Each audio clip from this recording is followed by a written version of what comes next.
Hey, this is Dr. Drew, and you were listening to This Life with Bob Forrest and Dr. Drew. Here we are.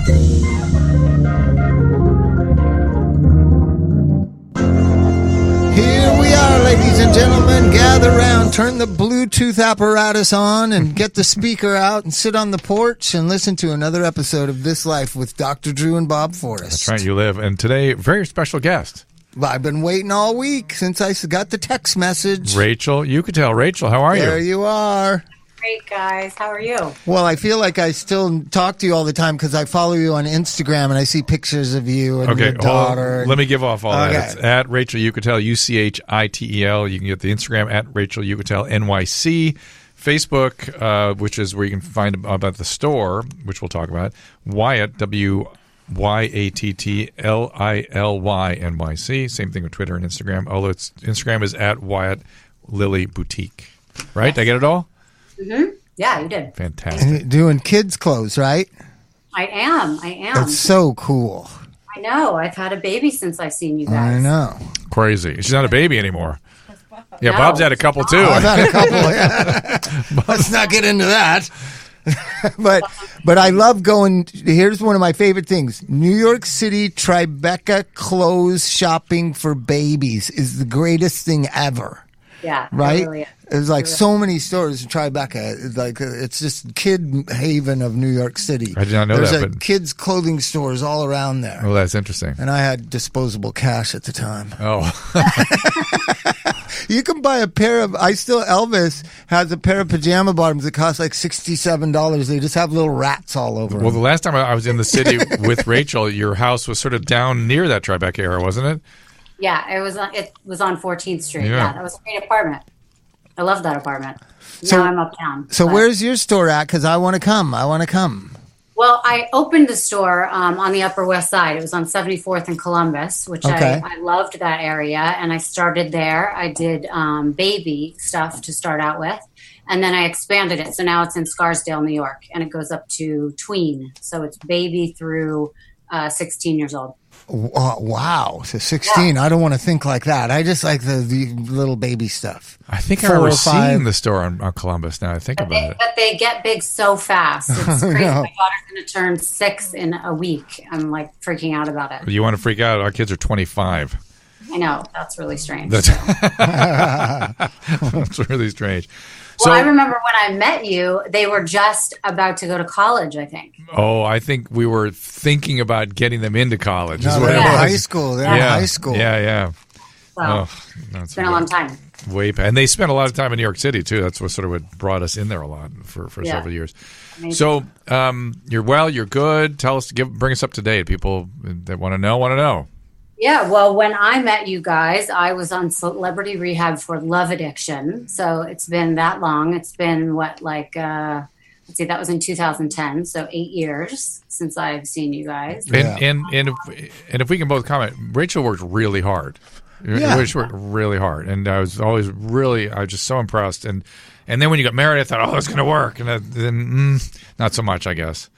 But you know what's interesting? I really, I'm one of those people that really took to heart being on that show. I hate calling it a show because it was treatment. It was reality. It was treatment. Yeah. And I have a hard time when people, give that the name of a reality show because it really wasn't. It was treatment.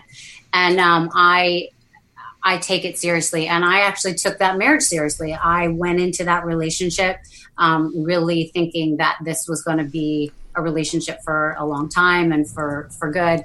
And it just didn't work, as relationships don't work. But I got out of it a beautiful child, and that relationship was meant to be because I got my child out of it. So it just didn't work.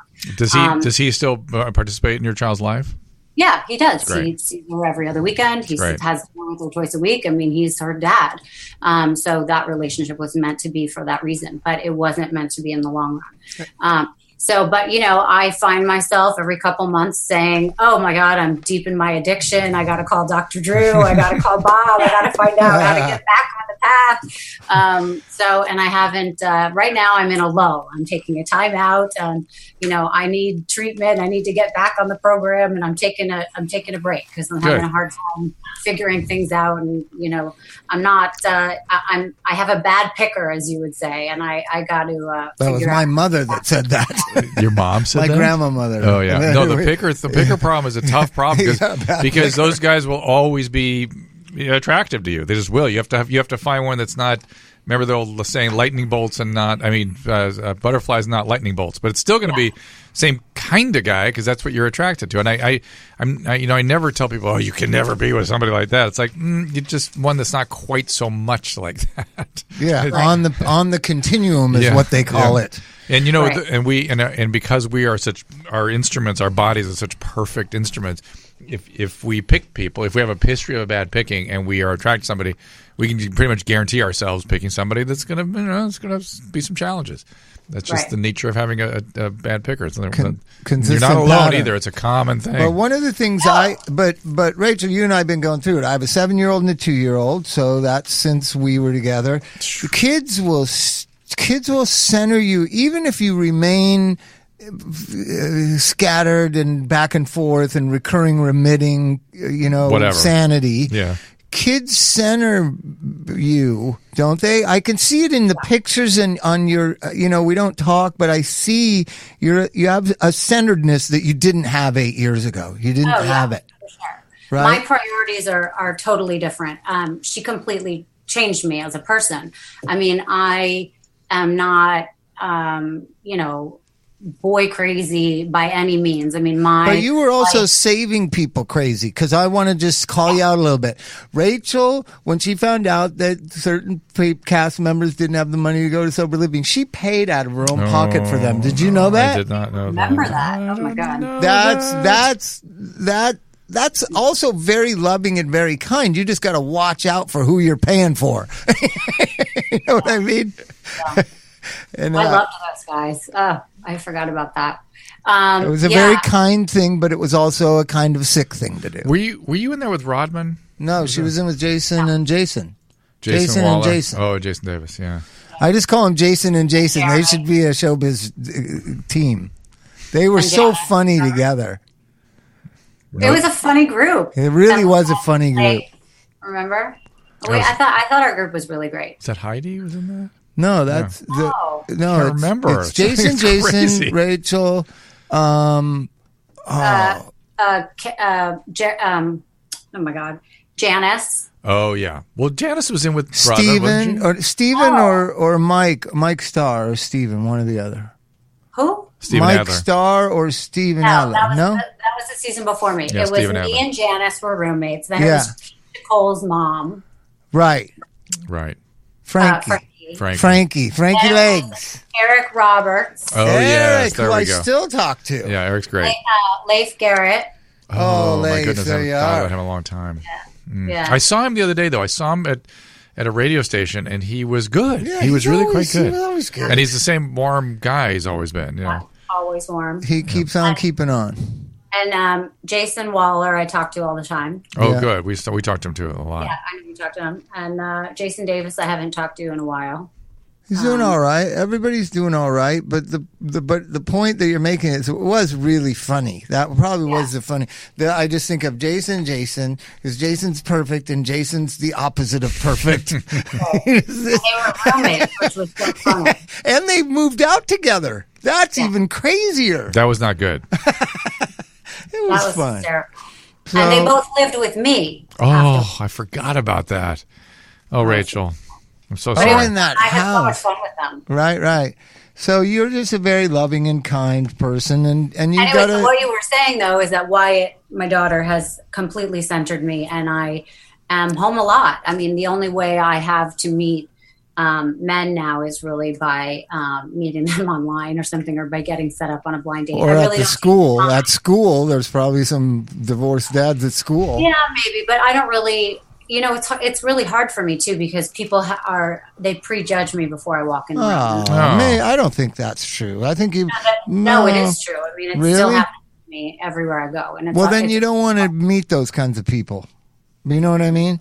Yeah, well, of course I don't, but it's a really hard thing to still get away from. And even, 9-10 years later from, anything that happened to me, but it's still really hard. It's still hard to meet the right people. And I haven't met anyone that has fit the bill yet for somebody that I trust. I'm not a part of my daughter. I'm not a part of Susan Pinsky's podcast, but I can tell you, for some reason, I get this amazing feeling that some divorced dad is going to come in there shopping for his daughter, and you're going to meet somebody good. That's my prediction. My criteria is I want someone who's a dad. They have to understand what it's like to have a child and have that closeness with a child and want to have a child. I want somebody who's already a father. Is your mom, is the grandma involved in your child's life? My mother is involved in Wyatt's life, yeah, but she has her own relationship with Wyatt, because I don't know if you remember, but I have a really strained relationship with my mother. I do. And it still is very difficult. She and I still don't have a good relationship. So, but I'm very glad that she's close with Wyatt. Well, I was going to say, the reason I brought that up is I do remember the struggle you had, and sometimes, not all the time, but sometimes when they're an excellent grandparent. In your case, Drew, in my case, projective identification. In my case, I had a father who was not a great parent, but was an amazing grandfather, and I was like, you are forgiven. The grandparenting role was so well done. I'm like, fine, that's all that matters now. And sometimes you can find that if it's, because he didn't have to buy their football cleats. Right, I did. right. You know how it's really hard for me, because I have a hard time leaving them alone together, because I'm really scared that I know her vision of me is so bad that I am very scared that that's going to trickle down onto my daughter. I get it. And I'm really worried about that sometimes, especially as she grows older. Because I still I listen to how my mother speaks to me and how she corrects me and how she judges me. And I'm very worried that as my daughter grows older, that my daughter's going to witness that. Because how could she not? I mean, my mother does it to my face in front of my daughter. So as she gets older, I get very angry about that. And the anger is still very present. And my daughter can see that. So I see my daughter is a very smart girl and very ahead of her age, because she witnesses that, and because I've raised her as a single mother, and I've raised her as opposed to a kid. I've raised her like, hey, it's me and you, and we're going to get through this because I need you to get through this with me. And so, a lot of times she said, Mom, come on, Mom, don't fight. Don't do that to Grandma. And sometimes she'll say, Grandma, how come you're being so mean to Mom? So it's been a really difficult thing, but I think it's also raised Wyatt to be very strong and very smart and very independent.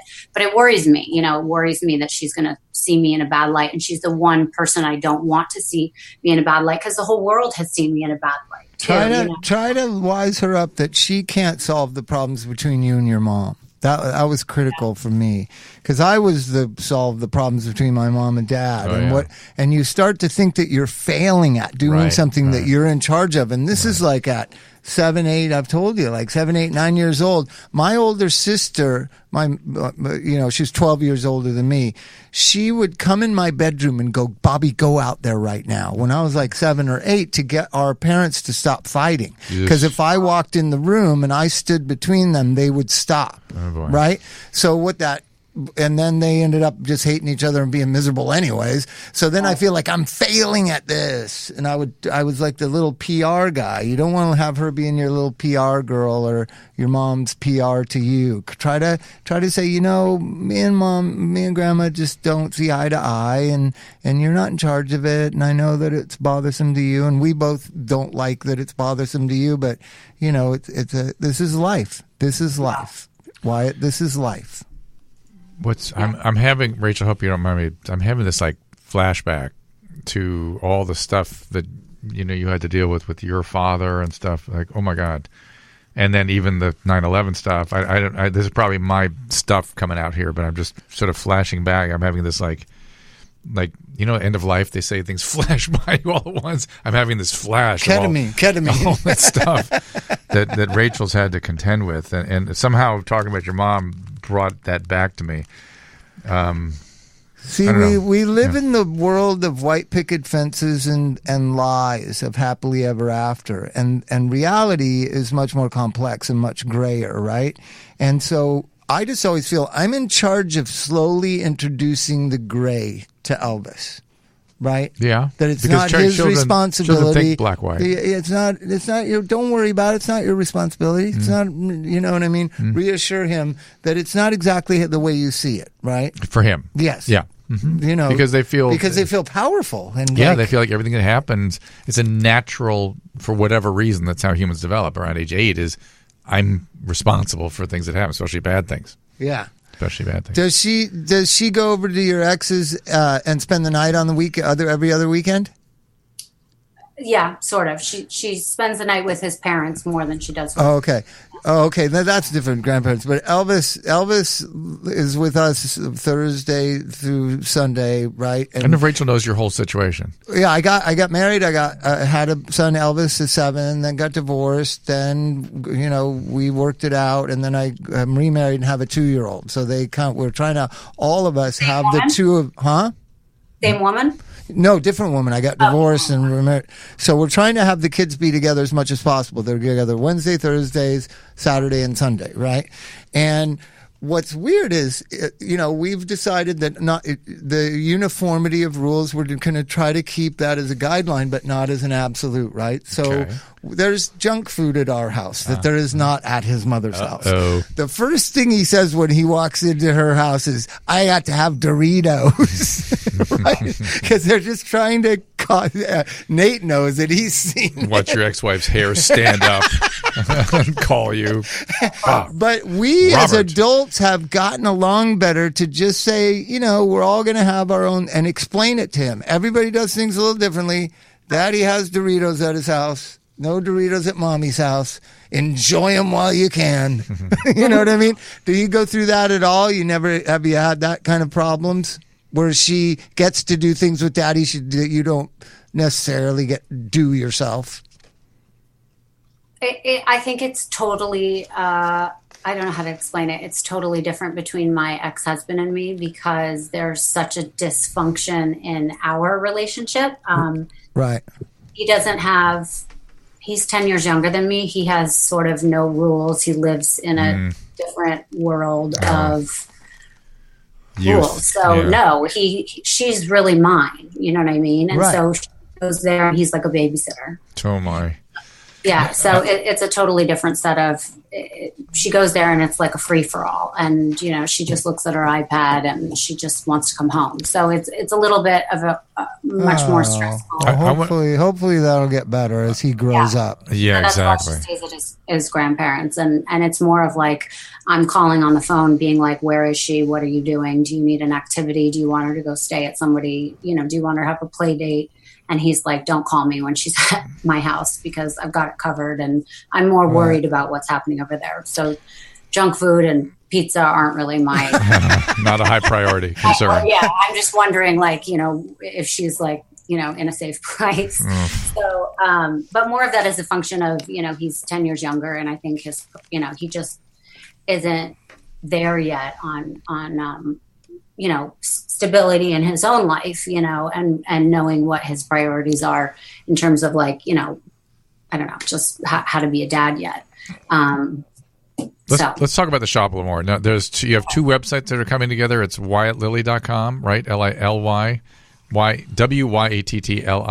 and then also Wyatt-Lilly.boutique.myshopify.com. Yeah. Mm-hmm. All right, we should got to put that up. Yeah. And did you say it's in Truesdale? Scarsdale. And so you have to come from Manhattan Island into the Westchester County every day? Oh, there it is. Yeah, I'm looking at it right now. Oh my God. But it's a really beautiful boutique in the middle of Scarsdale, which is a really nice place where a lot of New Yorkers move when they have kids and want to get out of the city. It's up by Nyack, right? Mamaroneck. Yeah, near there. And So I go there probably 4 or 5 times a week, and I love it. And the shop is big and beautiful, and I really love having the shop. It's a really great thing for me to have. Wyatt loves coming up there, and it's a great. Oh my God! How much is that skull backpack? Oh my God! I'm on the website right now. Are you gonna? Oh my God! I got to get that. And I also make. We're known for making our shirts and a lot of our clothing, so we put really cute sayings on. Yeah, I see it. I'm looking at it. It looks so cool. Yeah, so it's fun. I love being there. I love interacting with parents and grandparents or people that are just coming in and shopping for kids, babies, whoever they're shopping for every day. Oh my God! Look at that one. Yeah, my granny rocks. My granny rocks. A good one we had in New York City when I had the store in the city was my nanny rocks. That's really funny. Yeah, we see plenty of those pushing kids around in the city. Yeah, exactly. Fascinating. No, it gave me something to get out and do. I started to do it when Matt and I actually got separated, and I was like, I really want to go to work. I don't want to be home. And even though, of course, I loved having Wyatt and having a child, I really wanted to be somewhere. I wanted to get up and go somewhere every day and have a job and have something to talk about every day, and have a project that I could put my mind to every day. And so I love having it. It's my probably 5th year now of having it. I won Best Children's Store in New York the first year I opened it, and I've continually won that award. And I have been to it. You've been to it? I realize I've been to your store. I just don't. I didn't know it was you. I now know. These ice cream pants. Are you looking at the tween? Oh, you're not looking at your own website. No, you're looking at her website, Bob. Narcissist. I'll have to send you some clothes. This is so cool. Look at those. Yeah, those are cool. Those really aren't your style, are they? Yeah, I don't have kids that age anymore, but those are cool. Ice cream cones, the colored rainbow ice cream cones. So this is what I love. You took something and, that was a negative. You got going through this marriage and it's kind of not what you thought it was going to be. And you turn it into something beautiful and productive. And that's what we do. That's what Americans did for 150 years, and all of a sudden, last 20 years, people just victims and they don't do anything anymore. Right. And you got. I remember you guys said to me, "Get up, show up, do something." Suit up, show up. That's it. And I remember you guys always telling me. I remember when I started the show with you guys. I remember feeling like I shouldn't have been there because I wasn't a heroin addict. I wasn't like this. I didn't feel like my addiction was the worst. But I do have a very addictive personality. My father died of a cocaine overdose. I have an addictive personality, and it was affecting me. My love addiction was hard for me. I was addicted to love, and that's a super depressing addiction for me. And I should have been an addict. I could be a really bad addict if I got hooked on cocaine or hooked on heroin or whatever it was. Yeah. And for me, I need to take myself out of bad relationships, take myself out of depression, which I have very bad symptoms of a lot of times, and I need to go find something to do. And when I got divorced or got separated even from Matt, I was having a really hard time, and I thought to myself, I need to do something. I can't just stay home and do nothing and feel miserable about myself because the whole world thinks something about me, and I no longer am, I can't just sit at home and be a nobody sort of. So, I am mortified that you have to carry around this idea that the world thinks something of you. Yeah, I don't think. I think. I'm sorry if that's true. I carry around with me a lot. Yeah, I think. The bottom line is, I really want you guys to know that I take that around with me a lot. That I remember that you guys said you got to get up, you got to show up. I'm going to tell you what. You also remember me saying that Rachel doesn't suffer fools gladly because Rachel's got tons of intellectual horsepower. Do not let anybody diminish that. You've been through a ton. I have very poignant memories of some of the stuff you struggle with, and mightily. And you don't deserve to feel like anybody's judging you. That's no good, no bueno. So whatever we can do to support you so you don't feel that way, we are here. Thank you. For sure. All right. Well, we're going to kind of take a break and we'll wrap up. Again, it is Wyatt Lily Boutique is the Instagram at Wyatt Lily Boutique, at Wyatt Lily NYC Twitter, and go to the which website did you go to? Wyatt Lily. I just typed that in. WyattLily.com. All right, Rachel. Congratulations. Good to talk to you. Great. Love to you. Bye-bye. Look at that. We'll take a little break. Be right back. I want to mention our friends at Bergamet Sport, a supplement that provides all the cardiovascular benefits of the original Bergamet, but with additional additives designed to aid athletes and those with active lifestyles. Bergamet Sport is recommended and used by professional and college athletes throughout the world, helps them improve stamina, reduce recovery time, and muscle inflammation. Bergamet Sport is Informed Sport certified, so athletes can feel confident that it's all natural and it has been banned substance tested. But even if you're not a pro athlete or just getting a workout once a week or so, Bergamet Sport is still worth a try. It can help you work out harder, recover easier, without worrying about being sore or tired the next day. I've used the products myself. I've recommended them to patients. We use them in our family. And I've done so just as physicians and cardiologists around the world have done.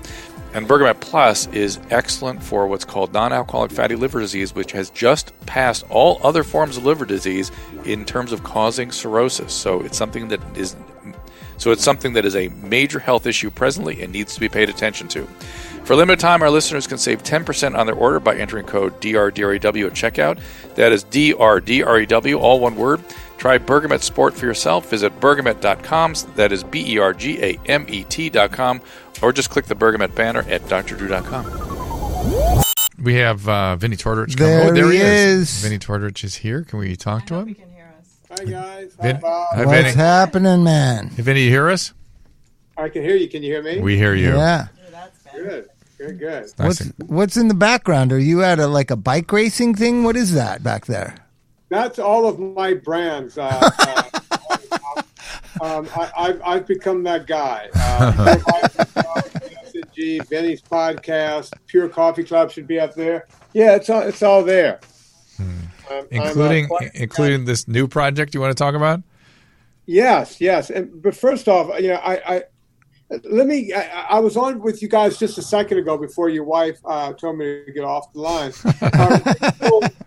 Rachel Uchitel. Now, I'm not a pop culture guy. Of course, I know who the Kardashians are and this and that and the whole thing. But tell me if I'm not correct.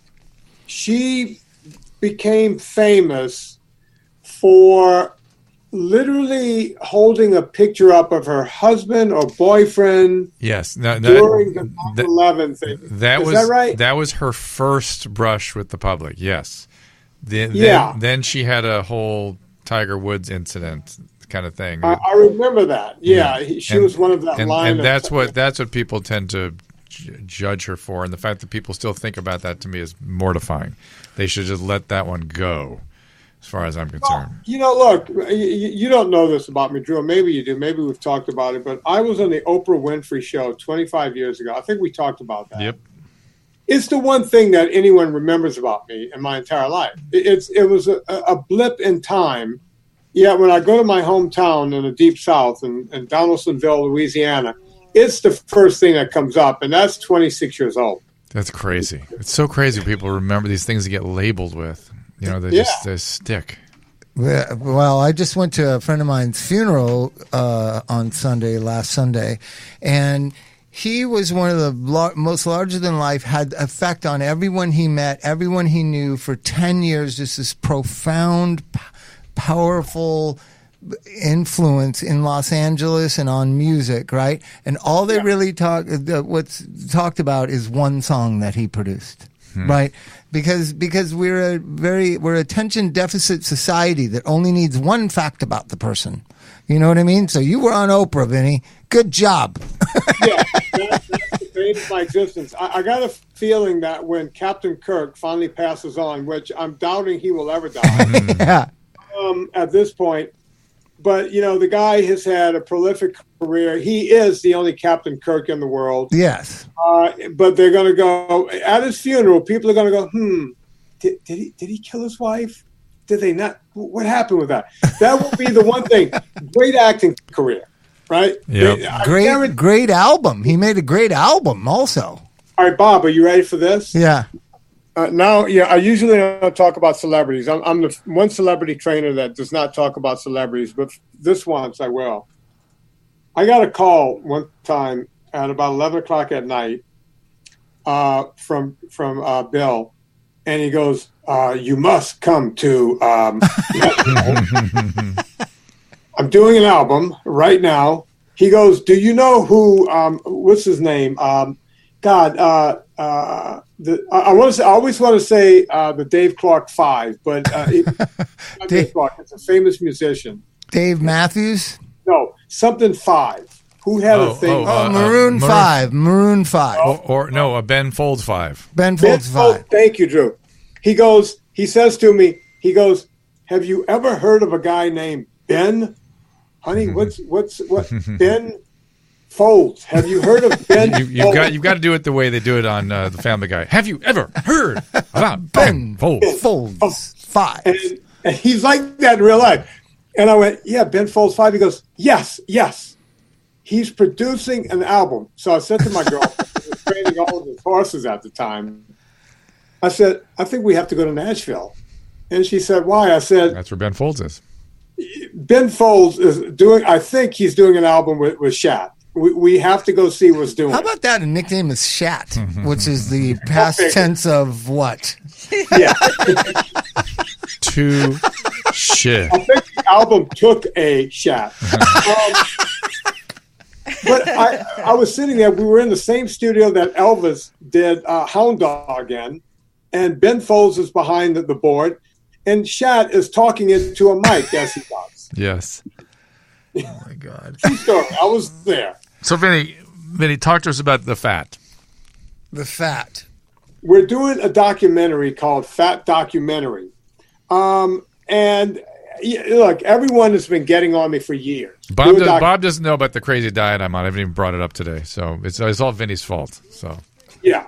Well, it wasn't my fault. No bread. That's all I remember. Here, Vinny, how the one thing somebody did in their obituary, the one thing I have in my brain from you is no bread. No starch. No bread. No sugar. I'm going to go down in history. I grew up on a sugarcane farm, and I tell people not to eat sugarcane. So, go figure. My family hates me. Yeah, no sugar, no grains. And by the way, the documentary is not about that. I decided when all of these documentaries were coming out years ago, Engine 2 Diet and Forks Over Knives and, Cowspiracy and all these documentaries where they're one-sided, I looked at it and said, why doesn't anyone tell the whole story? And even if you see that sugar film where they do the other side of the story, they're not telling the full story. Right. And every time I would go out to get money, the beef council would show up, the egg council would show up, the dairy council would show up. And I said, guys, I can't take money from you. It was so tempting. I said, I can't take money from you guys because it's going to be like that stupid pasta study that Barilla keeps doing, where they say pasta will make you skinny, brought to you by Barilla. Right. I can't. A pasta maker. Yeah. Right. So I said, I can't do any of this. So I came up with this idea. I'm with filmmaker Peter Pardini. He's coming off of a big hit documentary about the life and times of the band Chicago called Now More Than Ever. It's won awards. Peter has lost a lot of weight by following me. We met at the Adam Carolla show. He told me he was a big fan. I finally had a fan, so I called him to say hi. And we started talking documentary, and here we are. We're crowdfunding this thing through Indiegogo. You could go to fatdocumentary.com and just punch it in. We have not actually opened it yet, Bob, but we've soft opened it. So if you go there right now, you will see where since yesterday we've collected 10% of our ask of a little over $15,000. We are right now number one on Indiegogo under movies. We're clocking in at the number one documentary to go fund. And our actual start date, our hard start date, is not for another 12 hours or 8 hours. And he was going to talk to physicians and scientists on both sides of the story and see if we can get some sort of, I wouldn't call it a consensus, but some sort of clarity about what's going on here. Yes? Drew, you're absolutely right. As a matter of fact, we asked Dr. Drew to be in the movie. Unlike Adam Carolla, I am willing to put Drew in a movie. Hallelujah. Yeah, finally, Drew. Thank you, Vinny. Thank you. And also, you were on Swole Patrol. You needed a cigar store Indian. Yes, Vinny was on Swole Patrol. You check out that podcast. It's called Swole Patrol. And me and Mike Catherwood, and we got in deep. And then after you left, we did another one, Vinny, where Mike and I just geeked out, but really sort of ideas for beginning weightlifters and dieters, things they could do. Nate liked it. I wish I would have hung around just to listen to that. Yeah, we geeked out pretty good. But we appreciate your download it and subscribe already. Yeah. Well, that's the producer talking. And Vinny, your podcast, tell us about that. It's called Fitness Confidential, the same as the book by the same name. I've been doing it now, coming up on 6 years. We've done almost 1,100 shows. We do 5 a week. Wow. It's one of the top shows on wherever, iTunes or whatever, as far as health and fitness goes. Love doing the show. I've had some of the top doctors from around the world. Drew has been on the show. I've had Tim Noakes on the show. I've had Gary Fettke. I've had Lustig. You name it. D'Agostino, Perlmutter, Grain Brain guy. That's Perlmutter. Wheat Belly guy. William Davis. They all come on the Friday show. It's a who's list of doctors. Rangan Chatterjee from the BBC comes on the show. Now, most of those are the no starch guys. How about the pro fat people? Literally, that's Vinny. Kate Shanahan. Vinny's pro fat. Kate Shanahan. I feel like I broke Kate Shanahan on the internet. Kate has been coming on the show since show number 30. Yeah. Gary Taubes of all those famous books, Good Calorie, Bad Calorie, Why We Get Fat. Tell the viewers of this show and the listeners the sort of consensus that you're getting on fat. I've been yelling, eat more fat for 20 some odd years. I was largely considered a kook for most of those years. As a matter of fact, I did not want to go on the internet and do this because why should I? I was making a very good living in Hollywood, working with celebrities and whatnot. And at some point, my friend, producer Dean Laurie, said, you need to write a book. I said I didn't want to. He forced me to do it. And it was right towards the beginning of people even considering losing weight by eating fat. 20 years ago, that was my big secret in Hollywood to get people to lose weight because Hollywood does not care how the sausage is packed, pun intended. All they care about is how do I get thin? How do I go from size 4 to size 0 so that I can walk a red carpet? How do I get abs because I have to do a movie? And that's where I made my quote unquote bread and butter. And never without the bread, just the butter. He's here all week, folks. I never wanted this fight, but boy, am I glad I took it on because we've seen thousands of people lose, I want to say hundreds of thousands of pounds at this point. People who were on 5 and 6 drugs, and their doctors said they would be on these drugs for life. We put these before and afters. I finally just started an Instagram about a month, maybe 6 weeks ago, where I'm celebrating these people. I'm putting their before and afters up there. And I'm so glad I did this because we get letters. We get about 1,000 a week where people are sending in photos saying, this is what No Sugars, No Grains has done for me. And I couldn't be happier that I started down this road. It's pretty cool. That's awesome. Well, I'm anxious to see what you learn and who you talk to. Again, give people a little primer on what you've learned from talking to doctors about fat. Early on, a lot of these doctors were kind of neither here nor there. Nobody, like you, Drew, think, well, there's cholesterol, and I would go read some of the studies. There's nothing saying that cholesterol will kill you. Small, dense particles will kill you if you have small, dense LDL particles, but that's a certain human being. A certain amount of people will die from heart disease. We can never stop that, but heart disease is on the rise. And the one thing America and most doctors will agree on, most Americans have followed the guidelines very well. We're eating more sugars and more grains because that's what the pyramid told us to do. Right.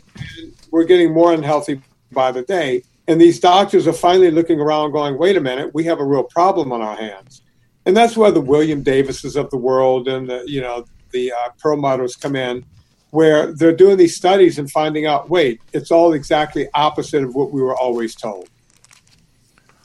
Well, we'll see. I have a feeling inactivity has something to do with it also. It has a great deal to do with it, and I'm glad you brought that up, Bob.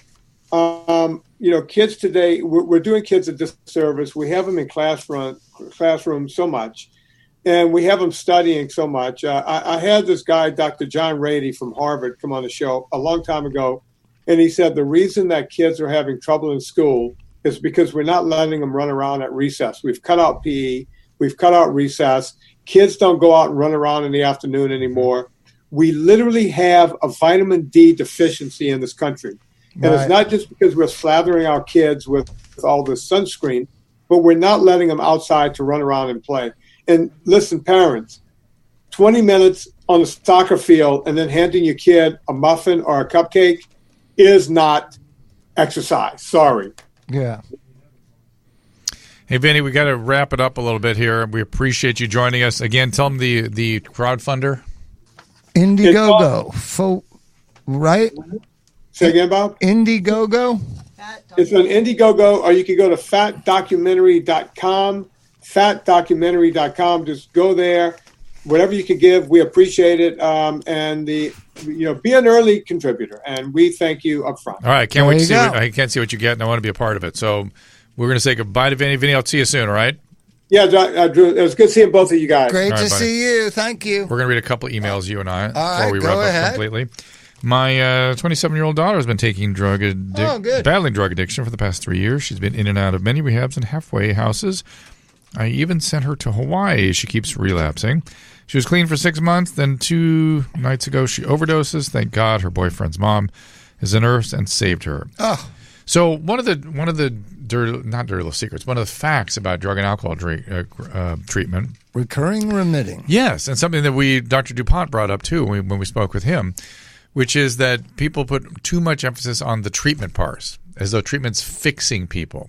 Treatment is really establishing. And that the treatment is a failure if the person slips up. Right. The treatment is just getting them going in a certain direction so they can keep going in the recovery process. And she's clearly still struggling, not super motivated. And, there are other things to be done, I suspect. And one of the things would be, what would he do with this case? Motivation. I go right to motivation. What's your purpose on this planet? And we'd put her somewhere for a long time, structured-wise, like a halfway house kind of thing. Yeah, but with simultaneous goals, I call them now. Like so sobriety and school, work, career planning. Right, rebuilding her life. No, simultaneous goals. Full recovery. Right. And then also support the emotional. Well, these kids don't have any. They never had a goal. Yeah. I'm meeting thousands of young people, Drew. They never had a goal. It's crazy. How did we create this? It's crazy. It is weird, isn't it? Maybe it's because too much is available by the phone or something, too gratifying. I think everybody really thought you go from school to millionaireism, that there's nothing in between. Here's another one. I have a daughter who I think is a sociopath. I know it sounds melodramatic. She's adopted. Her mom died from meth. No, did meth most of the pregnancy.